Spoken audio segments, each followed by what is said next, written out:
Alright, I said I would do a walk around of a mixer, so we'll go ahead and do that now. This is my truck. It's a little dirty right now, so especially on the inside. We've been pretty busy this week, haven't had time to clean it. It's a 2000 Mack U model. It's originally supposed to have the gold bulldog on the hood, signifying that everything in the truck is Mack. From the engine, transmission, suspension components, all of that, it's all Mack made. It actually just got a new Mack motor. It's the only thing not original to the truck. So we are running Mack Maxidine power.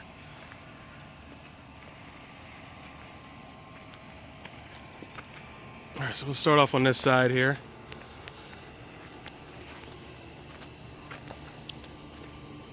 Alright, so there's your drum. This mixer is a 10-yard mixer. It'll hold 10 yards, of course. We usually only run 9 yards. It's just easier to travel with. It doesn't spill out the back. And then a lot of places around here have weight restrictions for a full 10 yards. So we just run 9. This piece here in the front here, that's your final drive. It's the drum is hydraulically driven. That's what all the hydraulic hoses are for, and that's what spins the drum. You've got your chutes here, and these connect onto the back, so you have extra length. Add extra length to the back of the truck to get the concrete off.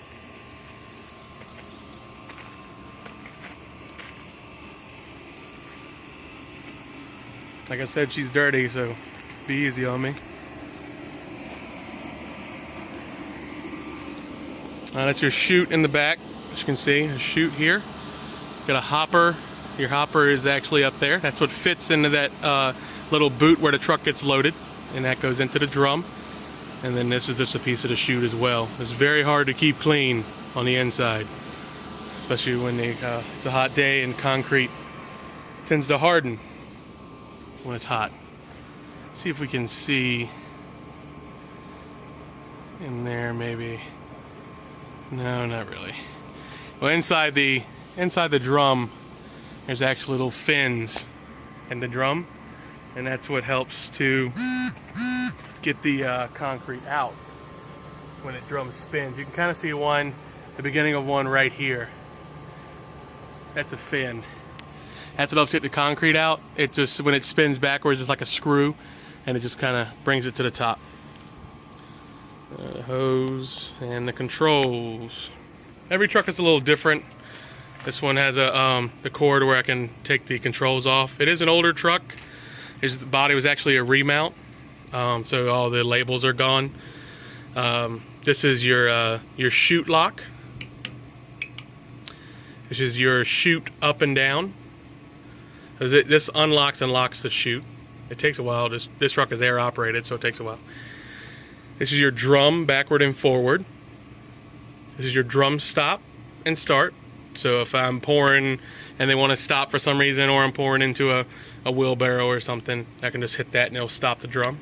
I don't really like to use it. And then the throttle is right here, so I can adjust the throttle from back here. Got your water levers, I should say. This is the one for the hose, and this one here goes up into the drum. So you can add water to the mix to adjust your slump when you get on site, or whatever you need to do. Whatever the contractor wants, or the buyer, I should say. Not everybody that buys a truckload of concrete is a contractor. For a certain amount of money, a load of concrete can be yours too. This is the water tank, the side water tank. The label says it's 150 gallons. I don't think so. I'd probably say it's somewhere between 75 and 100. But as you can see on the level, she says 150. It's air pressurized here. You just turn the little lever from exhaust to pressurized. You can see how much air is in there. It runs about 60 psi. This truck does anyway. Don't mind the air leak. It's just an old truck. You fill the water by putting a hose in here. Everybody carries super plasticizer. It's a water reducer, so you don't have to use so much water and weaken the concrete, because water weakens concrete. Water level gauge. And then take a look inside a dirty cab.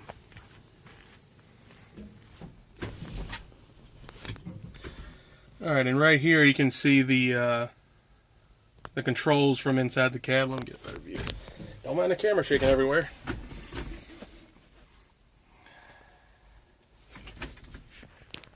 Alright, so you got your drum charge and discharge. That's charge, that's discharge. Your drum stop. Chute lock, chute up and down, your work lights, and then the circuit breakers up here. Some extra stuff we don't have.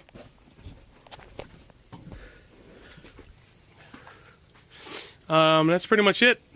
It's the inside of a 2000 U model Mack. If you want to see that, we got a little plate here. It's actually an 11-yard truck. I guess I had that wrong, and it won't focus. That's wonderful. And it won't focus, and it's a Smith mixer, by the way. Made in Springville, New York. That's pretty much it. Hydraulic pump is in the front. It's hydraulic fill right there. It's a little gauge. Tell you how the hydraulics are running, the filter. That's pretty much it. One of our newer trucks is C8. Actually, C10 is the truck right there is one of the newer ones, the newest ones we have. It's an automatic. My truck is a 5-speed transmission, and it's actually an 8-speed. You have 3 low range, 5 high range, but I typically, very rarely, have used the low range gears. Really, unless you're on a job. I mean, in transit, but on a job, you use your low range a lot when you're just tailgating or whatever. But going on the road, you just use the 5-speed. C8 is a 6-speed Mack. That's an automatic, and that's a 6-speed Mack. C10 is a 2014 Mack Granite mixer, and it's a Kimball. All 3 of those are Kimballs, and these 2 are sisters, and they're both Smiths. And these are set up exactly the same, except mine, the AC works, and this one, the AC does not work. Well, that's it. If you have any questions, leave me a comment. Give you a little shot of the I want to say it's a 78, maybe a 78 Mack U model dump truck. We use it for hauling stone. We have a Lex Stone quarry that's right on the site with us. This old girl's getting a new clutch.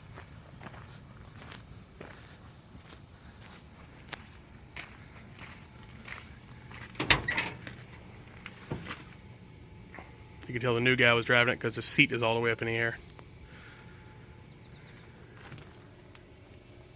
That's the gauge. And that's the, let's see if we can see the year here. Oh, I'm sorry, it's an 87. So again, camera won't focus. It's an 87 U model Mack dump truck. Alright, so that's it. Leave me a comment, like my page. Thanks.